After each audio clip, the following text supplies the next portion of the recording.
Hi everybody, welcome back. Before I move on to my next video, there's just a couple of things I wanted to go over. The first thing, I want to recap on elegance, which we talked about right at the beginning of this project, right on video 1. Let me just pull up that slide.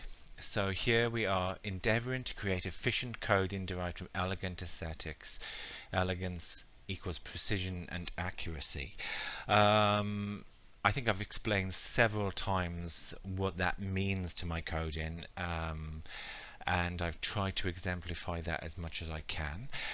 One of the things I want to do regarding elegance, I just want to go back to sendnewsletter.php, which we've just done, and I want to show you one of the sections that I've revisited and I've made a lot more elegant. So let's go and take a little look at that now.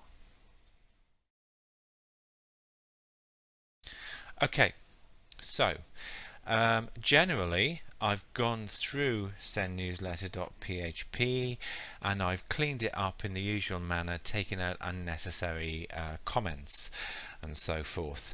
But when dealing with the actual nuts and bolts of how we use this code to generate that easing, there's one section in particular that I've done a lot of work on to make it a lot more elegant and therefore bring in a lot more efficiency with it. So I just want to sort of remind you all about this here. So this whole chunk of code was what we used to actually get to whatever aspirational shots we were going to use in that easing, the 4 aspirational shots.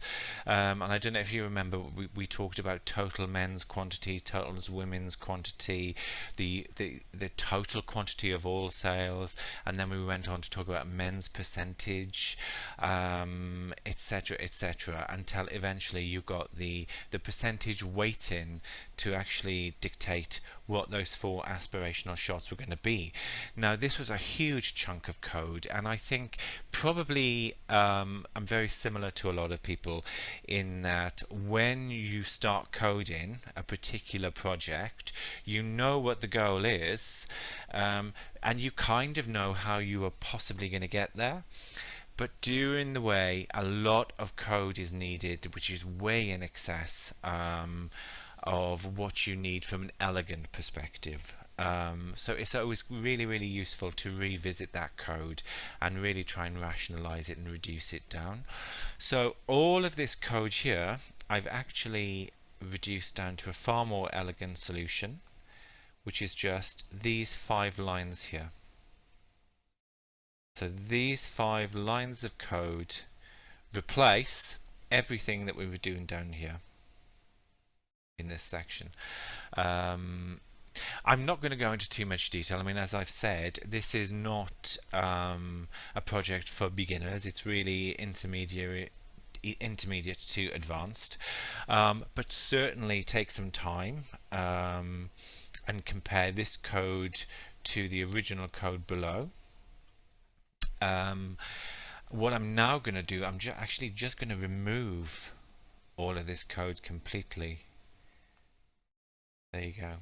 Let's get rid of that. There you go.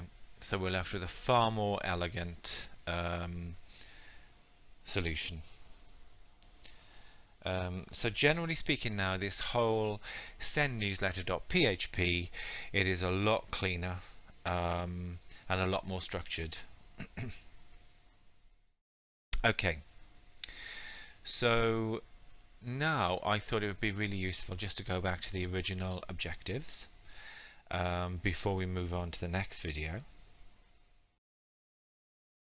Okay, so the first line of the objectives, we had to apply data within a fully dynamic and interchangeable construct, and then distill it into personal relationship as a service. So now we've reached that point where we have that blank canvas, so we have the personalized retail sales easing. We can now move on to this objective as the next phase of the project. Avoid the word personalization, which represents a widely used but very basic concept. So I have used the word personalization for the first part, where we were dealing with a general personalization of that e-zine. From here on in, as we move past that and we build onto that blank canvas, I'm not going to use the word personalization anymore. I'm going to use relationship, and I'm going to use personal relationship. I'm interested in having a personal relationship with you. So do you remember that really encapsulates everything about this objective? I, the marketeer or the brand, want to have a personal relationship with you, the customer.